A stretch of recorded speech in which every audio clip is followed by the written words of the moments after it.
Here we go. Okay, we're live.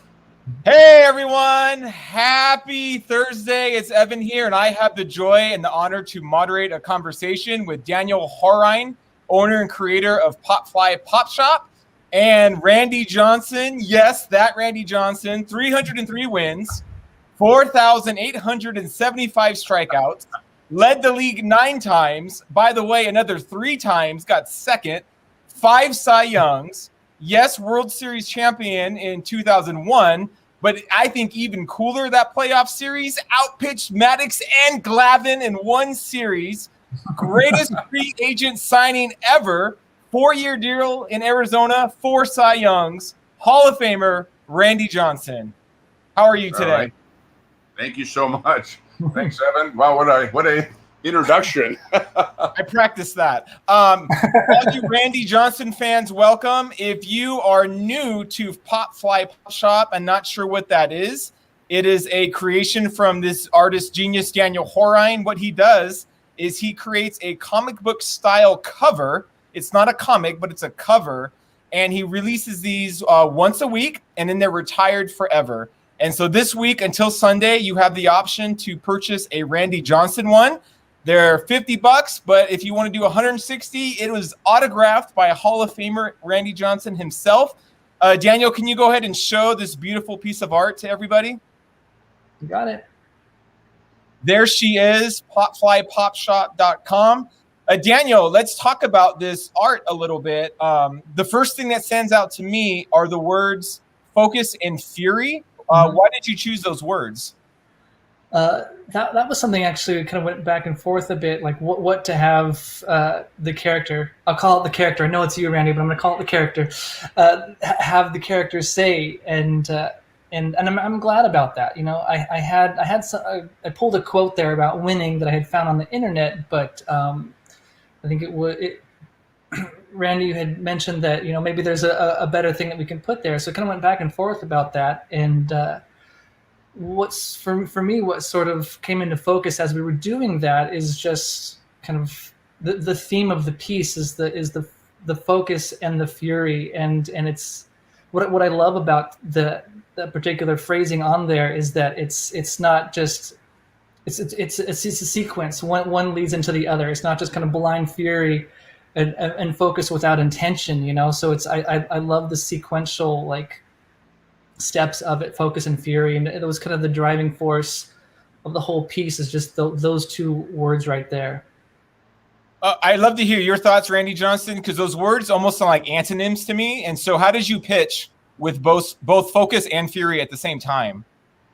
Well, I developed my focus over time, and I think that was obviously an attribute of mine, being so focused and dialed into the game.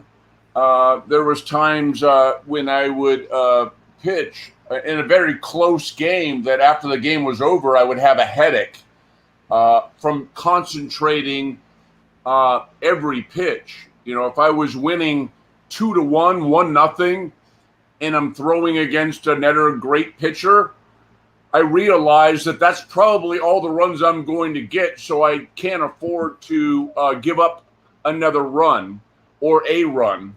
So I developed my focus over time, and then I also developed and I used my height. As I was told, I was a bit intimidating throwing being a power pitcher and being as tall as I was.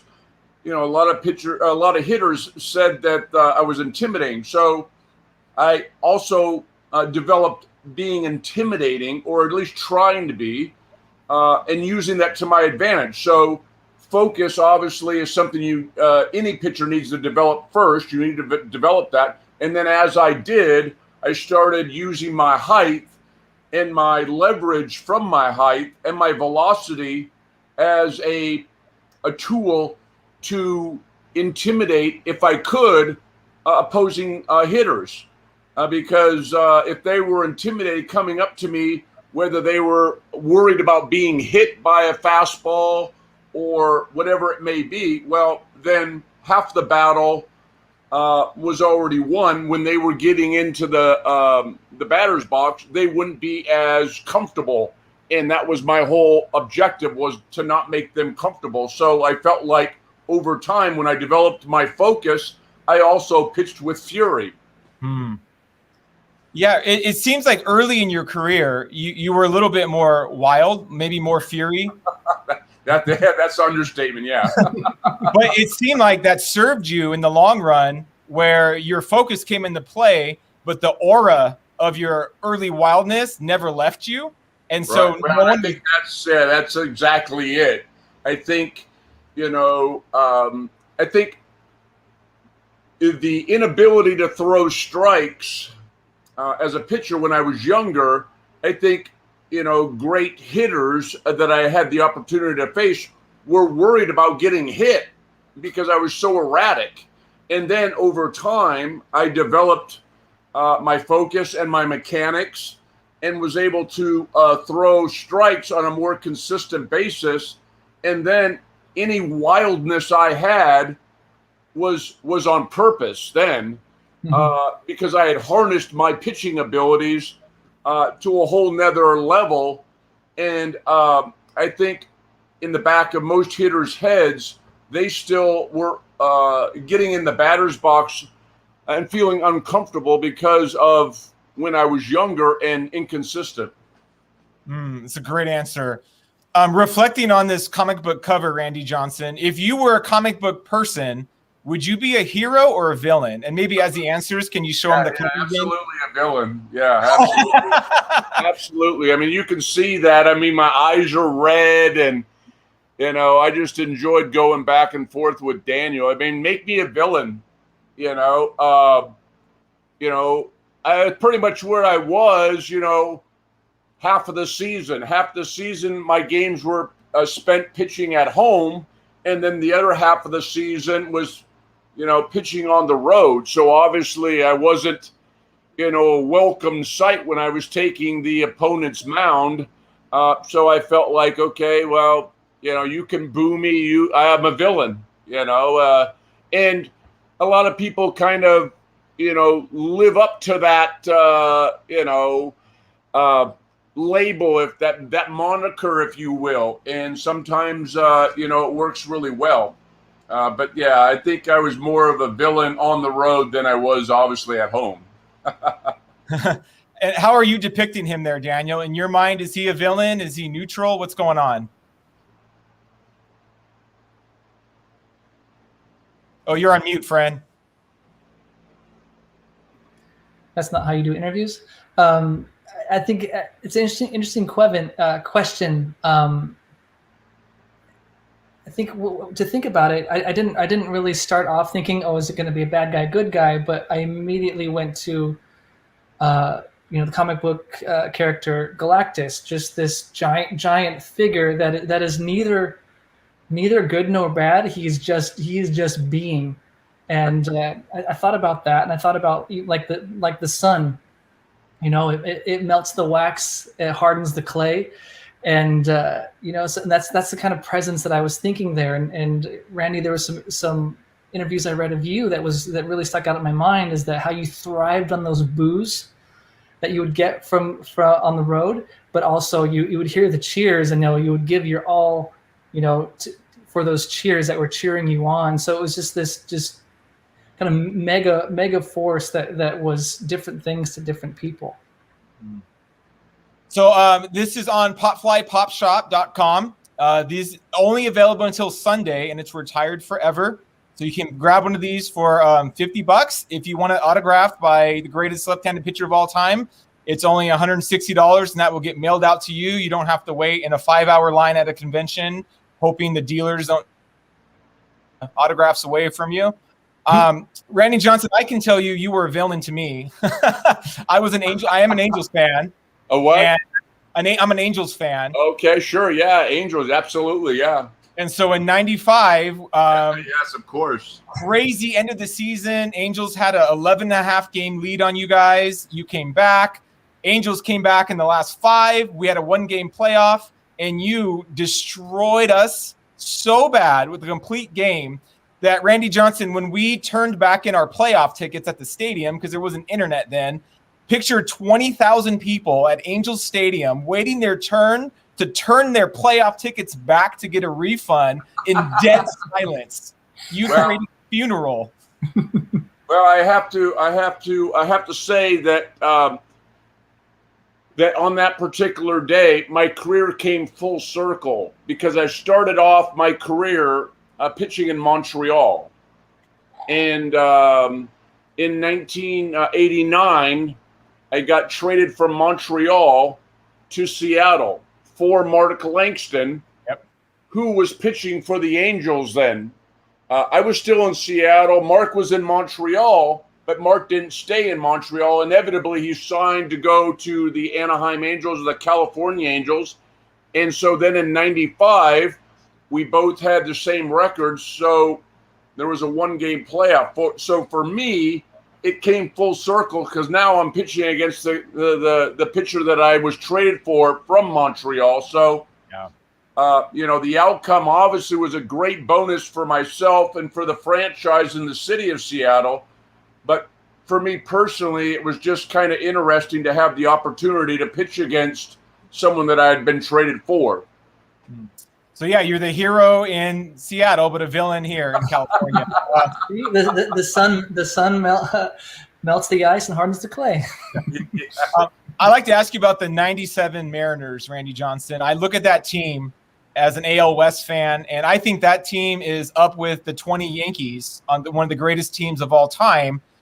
But for some reason, the front office just refused to put a bullpen together. I mean, you got A-Rod, Griffey, Buhner, Edgar Martinez, Hall of Famers, and we got you and Moyer. Was that frustrating? And why didn't they just, no disrespect to Norm Charlton, but why didn't they just finish the job and put a bullpen together? I don't have those answers. I mean, as a starting pitcher, I take the good with the bad. And I had a lot of good, but I also had a lot of, productivity that I would leave the game. And I just realized, that's part of the game. If you want to stay out there and try to stay in control of your own destiny, then stay out there. So inevitably, I started learning how to be able to finish more of those games and determine which games that I was going to come out of. I mean, obviously, if it's a 2-1 ball game and we're in the 7th inning and I don't have very many pitches, then I was going to try to stay out there. My manager was Lou Piniella, and I think I had earned a lot of respect from him by based on what I had done. But when we try to get into the dissecting things, I think that's more of a front office on how they want to spend money. But there's no doubt that the 97 team offensively, was a juggernaut. We just didn't have enough pitching, and pitching is what's going to elevate you into the postseason and keep you there, because the best pitching is going to, be there in the end, and you're going to run into the best pitchers. And it may only take 1 or 2 runs off the best pitcher, but you have to withstand that. Your pitching staff can't, give up 3 or 4. And so when you have a starting pitcher, just like I pitched against Greg Maddux and Tom Glavine in the 2001 NLCS, the winner would go to the World Series. Well, I was able to beat Greg Maddux and threw a shutout. I knew that in pitching against someone of that caliber, I wasn't going to be able to give up, multiple runs and likely win the game. So, I was one of those games where I was extremely focused, and then 5 days later I pitch against Tom Glavine and I give up a couple of runs and we score 3. So it's just usually an organizational decision on how they want to spend money and how they see fit. It's just some organizations really dive into it and really feel that that's their opportunity. And, unfortunately, Seattle, they would occasionally go out. While I was there for 10 years, they occasionally went out and got a player here and there, and it was a nice acquisition, but never enough to really put us over the top. I appreciate that answer. And again, the word focus came back, and focus and fury. So I love how Daniel depicted you. Actually, can you show the print one more time, Daniel? This is available on popflypopshop.com. It is only available until Sunday. It's $50. And if you want it autographed by Randy Johnson himself, it's $160. We have time for a couple more questions. So that last year in Seattle, Randy Johnson, for you was a down year, not for other guys, but for you it was a down year. And they trade you to Houston in the NL back then, who's making a playoff push, and you go crazy. You for 11 games, you go 10-1 with like a 1.28 ERA. Like, what happened? How did you flip that switch? Well, there is no switch. I mean, unfortunately, I was going through, in Seattle at that particular time, admittedly, I was about 500, but I think that I had multiple games, multiple complete games. And at the time, I think I was leading the league in strikeouts, but obviously not focused as much because I was going through some contractual litigation there, and was hearing my name. Obviously, that I was going to be getting traded, and eventually, inevitably, I get traded to the Houston Astros. They were already in first place, and then I'm pitching in the Houston Astrodome. Anybody that knows baseball from the 70s and 80s will know that the Houston Astrodome is was one of the biggest baseball stadiums in all of baseball. So you take the number one offense, or one of the top offenses that I went to in '98. You go to one of the biggest ballparks in all of baseball, and then we were just talking about bullpens. I went to arguably the best bullpen in the National League. I had Billy Wagner and a handful of other relievers down there that were closing the games out. If I was pitching 7 innings, and it was a 3-1 game, they were just putting nails in the coffin. That was the difference. Oh, wow. And obviously, I got a lot more focused. But the game's, it's important to say the game's not that easy that, you can just all of a sudden turn a switch on and then start beating really good teams. I was pitching good in Seattle, just not that good. I was pitching for a bad team, a small ballpark for 10 years. And then obviously I had contract problems, so I wasn't focused. But it didn't stop me from going out there and pitching.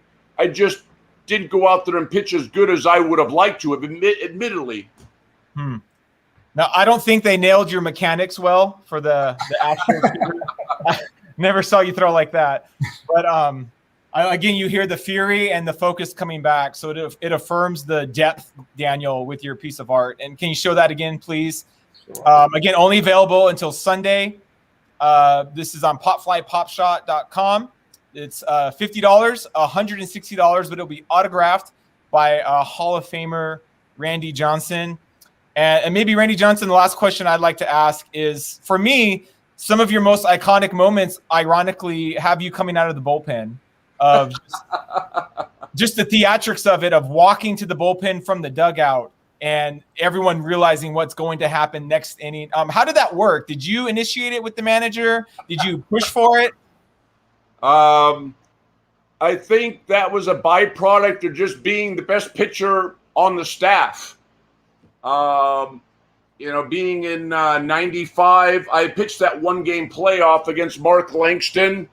And then we celebrated in Seattle, and then flew right to New York for the playoffs to start. And I wasn't able to pitch for several days. So by the time we came back to Seattle, I pitched game 3, but we were already down 2 games to the New York Yankees. So I pitched game 3, and we win that game. And then obviously I sit out game 4, and Lou wanted to know if I'd be available in relief, and I said sure. So eventually we won game 4, so now it's 2-2, and winner takes all in game 5, and I made myself available, and obviously I pitched in game 5, and then in 2001,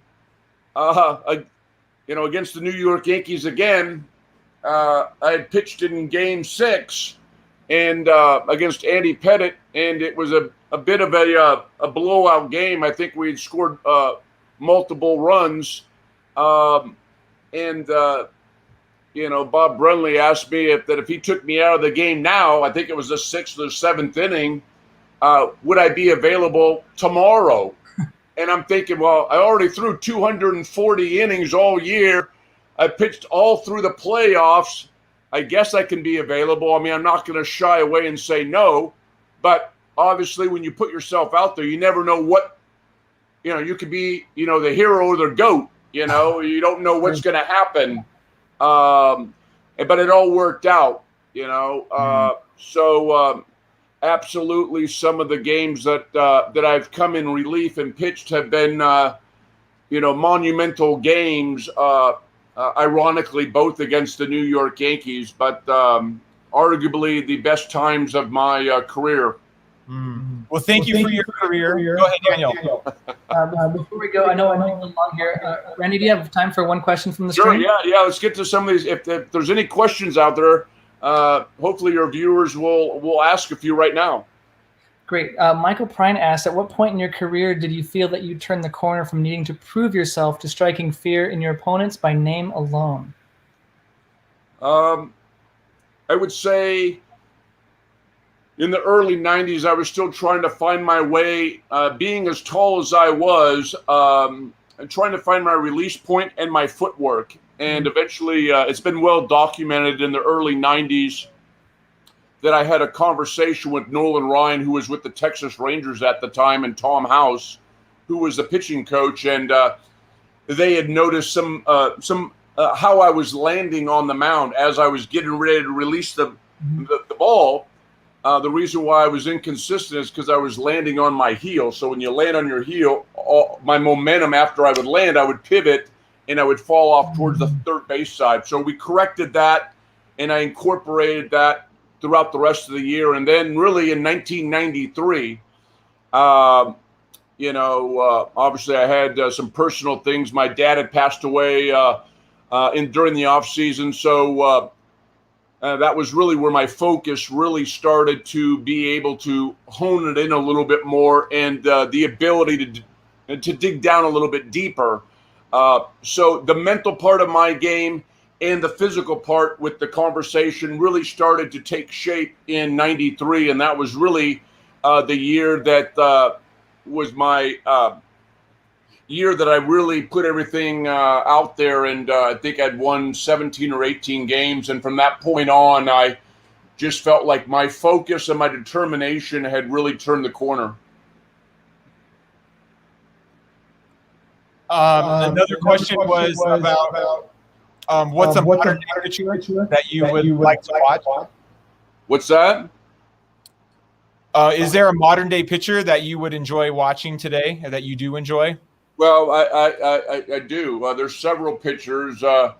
DeGrom, who pitches with the New York Mets, is dominating right now like no other pitcher in all of baseball. Yeah. There's obviously DeGrom, and then there's everybody else. Well, it really is when you look at his numbers. You have, and that's not to say that the other pitchers aren't great. It just goes to show you how good DeGrom is right now. Yeah. But I still watch baseball. I still enjoy it. I think it's, from my perspective and only my opinion, I think that organizations have done a disservice to their starting pitchers when they have decreased the workload from the pitchers. They put them on pitch counts and And so, when you turn the lineup over about 2 or 3 times, is usually about the 5th or 6th inning, you're at about 75 to 85 pitches. The manager usually goes to the bullpen. And I think you have to have a longer leash on some of your pitchers, because I think that's how you're going to develop them and make them get to the next level of pitching.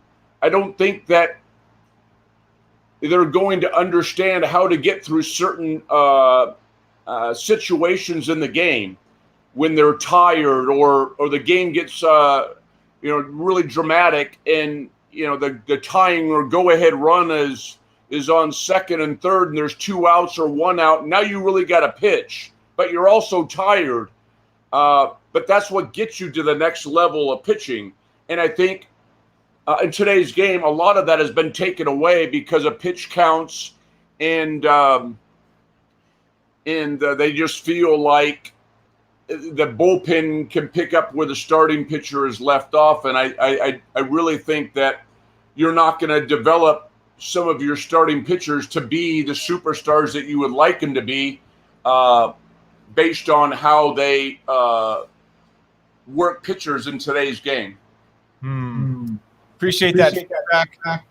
RJ51photos.com is his photography website.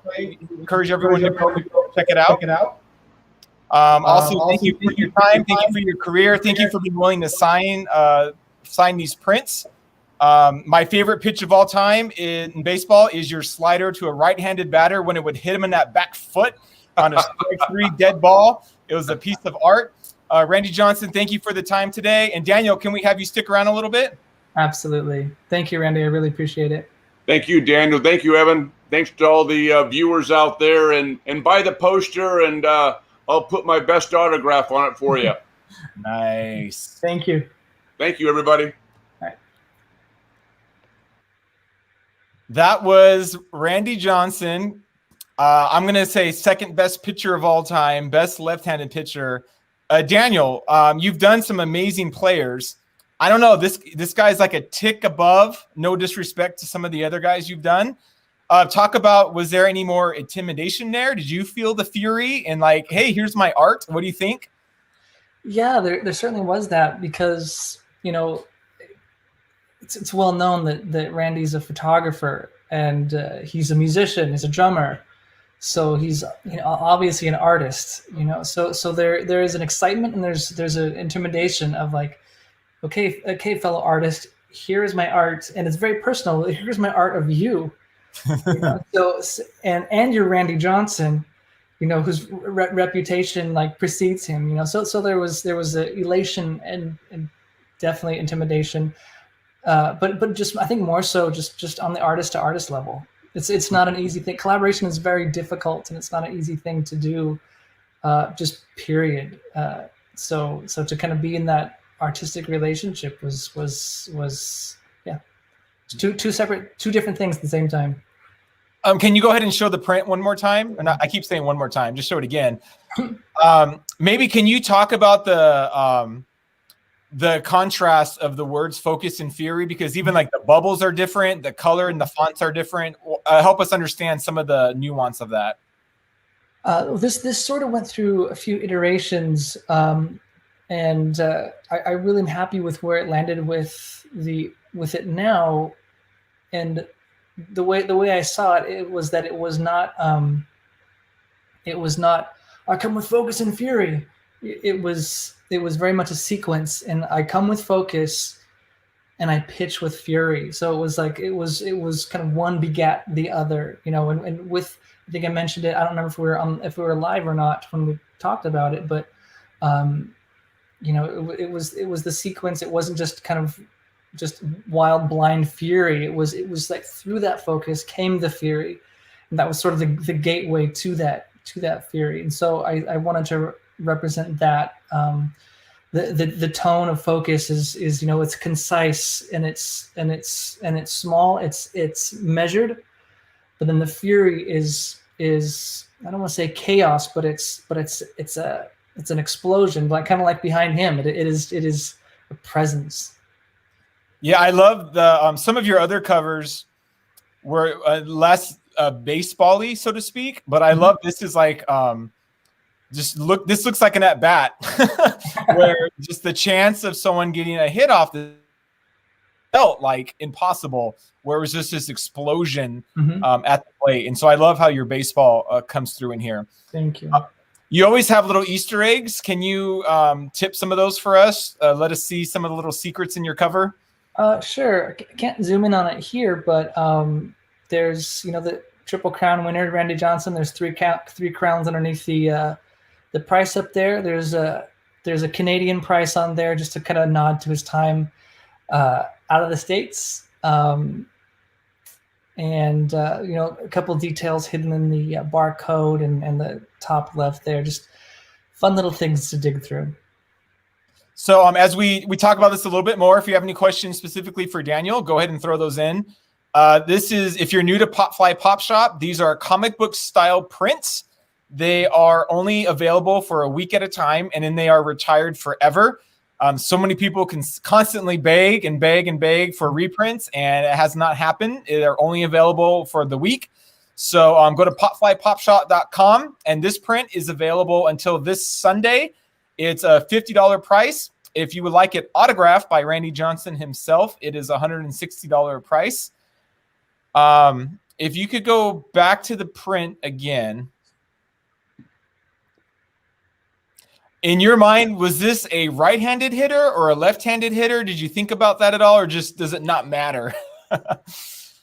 It doesn't matter, but just looking at it right now, he's letting go of the bat with his right hand. So I would assume in this scenario it's probably a righty.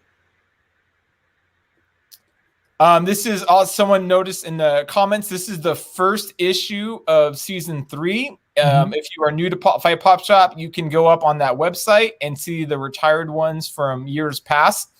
Where does this rank for you, Daniel, in terms of just popularity of a player? Like, because I would assume this has got to be near the top. Yeah, this is. It's hard to put that. It's hard to quantify that, but just kind of personally, this is a big one for me. No pun intended, but he's obviously Hall of Fame, but he's like the Hall of Fame of Hall of Famers. Just his dominance for so long is kind of like it says here. He's an epic for our times. And I meant that. I put that there intentionally. That I think that phrase was in the New Gods comic book. That was issue number 1.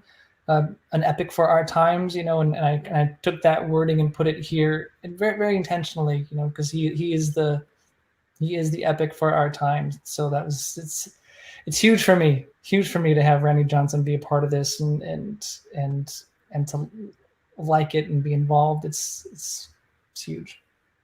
Yeah, again, as an Angel fan, it was so mixed feelings. I saw him pitch several times. And it was always this dualistic of, I'm excited because I knew at the time what he was. And then as an Angel fan, sort of this like dang it, like we're probably not winning today, but man, I really want to see this guy pitch. And so it was always this like competing emotion. Yeah, well, I don't care what team you're rooting for. Like, you want to see Michael Jordan play basketball. Yeah. You want to see Clayton Kershaw pitch, because you're aware of the greatness in their own time. So you kind of put your fandom, your team behind you a little bit and just enjoy the spectacle that's in front of you. Absolutely. You mentioned Kershaw. Next week, can you want to start tipping us off in the future? Did Kershaw just slip out of your mouth? What's going on, Daniel? I have to be careful what I say, because like everything I say, people are like, was that a hint? Was it, I think last week I said I got a big one on the hook, and I actually was tipping my hint. I do have a big one on the hook, but people were focusing on the hook. But no Clayton Kershaw in the works at the moment. There's my tip off right there. But Clayton Kershaw, if you're watching, contact me. We'll make it happen. Can you give us any hints of who might be season 3? Any specific teams or names or eras? I'm always a fan of just of the 80s.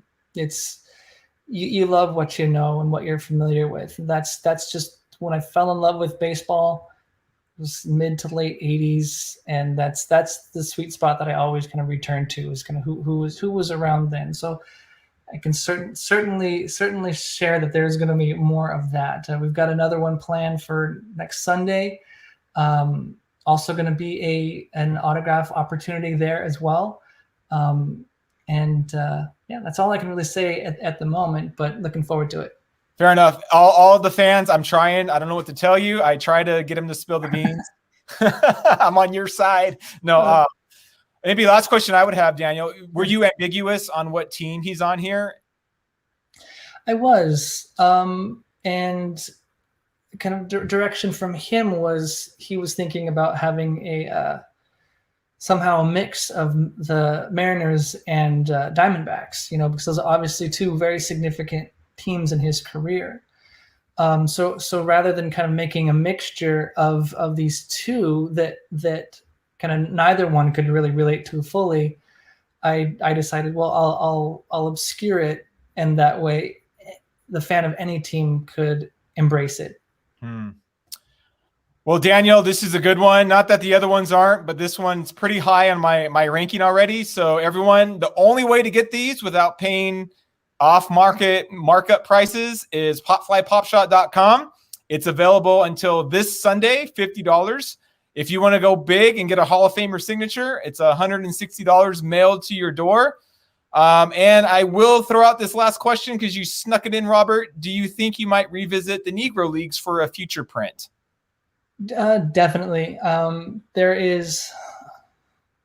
In the beginning, I didn't plan this stuff very much. I kind of did it very much kind of as inspiration struck, and it's still very much that way. But there are some plans. There are some plans specifically for 2022 for the Negro Leagues. Not to say that we won't see Negro Leagues appear this season, but there's some bigger plans in 2022 around that. Daniel, thank you always for your art, for your time, and we will see you again next week, it sounds like. Yes. Yeah, autograph opportunity and another chat with our secret guest. Awesome. Popflypopshop.com. Everyone, stay in touch. See you soon. Thank you, everyone.